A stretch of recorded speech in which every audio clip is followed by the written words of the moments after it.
Welcome back to Virtual DJ Tips. Today we are going to look at the recording features inside VirtualDJ 8. Now in version 8, we've included recording audio and recording video. So that's very handy for the video DJs out there that need to record their mix. Let's jump into the software, have a look at how everything happens. Okay, now that the software is open and we have a couple tracks loaded, we need to set up our recording. So we can either go up to our settings, or we can go to the master tab and we can click on file. And that will open the settings window. And right here you will see the box with the 3 dots. Click on it and just name your file whatever you want. Call it My Mix. And you can choose if it's MP3, OGG, FLAC, WAV,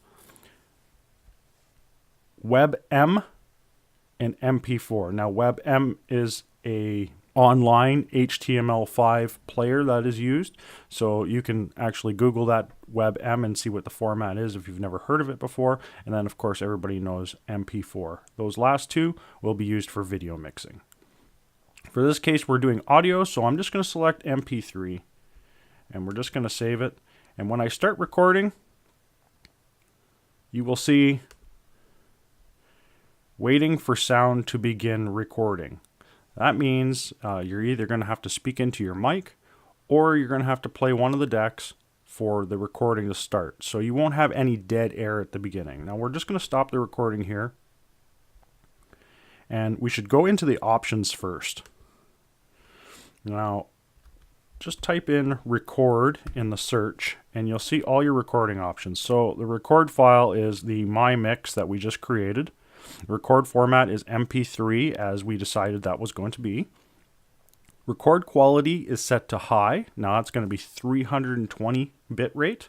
You can click the drop down and you can select mid or low. So our lower qualities, if you have maybe a long mix and the file size is going to be very huge and you need to upload it somewhere, or that some sites only allow certain file bit rates. So if you have something that's like 192 is what you want to set for the bit rate, you would go with the mid section.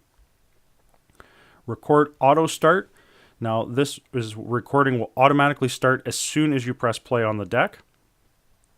I like to use the record wait for sound. I just select that to yes, and then if you speak on the microphone and it's set up in your audio setup, or you press play on the deck, it'll start recording as soon as it hears some sound. Record overwrite, then it'll give you the option to change the file name.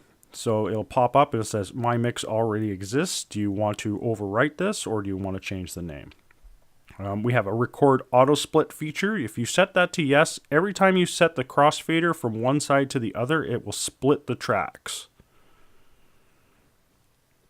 Record write cue file. Now, if you select that to yes, a lot of CD burning softwares allow you to use a cue file, so it'll index your song list with the times.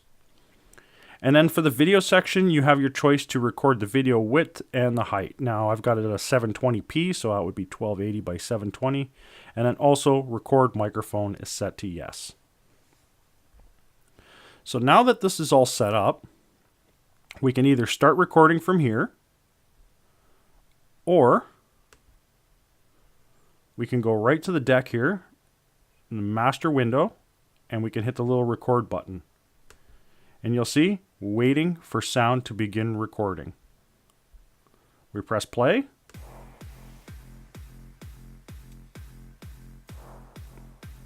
Get a little bit of our song there. We'll just stop it. You can still see it keeps recording even though the music is stopped. If we hit the record button again, it stops the recording, and then we can go to our desktop where we did save the file. And I've got My Mix 1, which would be the second one that we created because I recorded some dead air there.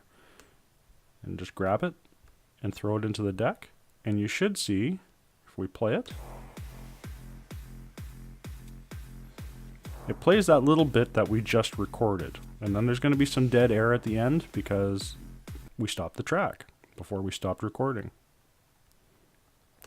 So at any time, if you want to change any of those settings, it's easy just to go into the edit recording settings, just hit that file button. That'll bring up your window. And as you can see, it triggers the settings window as well, because that's what it's essentially doing. It's a shortcut. And if you wanted to do video, it's the exact same way. You're just going to have to select your MP4 format as a video, and it'll record it to an MP4 or a WebM, depending on what you choose. It's exactly the same recording principles. So it doesn't matter if you're doing audio or video, but it's nice to have it native, both of them natively in the software. So there it is. That's recording in VirtualDJ 8. Now, a couple ideas you can use this for during your practice mixes. Maybe you want to record yourself so you can go back and listen and critique yourself, make yourself a better DJ. Maybe you need to make a promo for a press kit or a digital resume for a club. Maybe you're a wedding DJ and you need to edit a certain song for an introduction. There's a whole bunch of different reasons why you would use the recording feature. I'm going to leave that up to you to decide. As always, thank you for watching. If it's your first time here, please think about subscribing. Until next time, keep your head in the mix.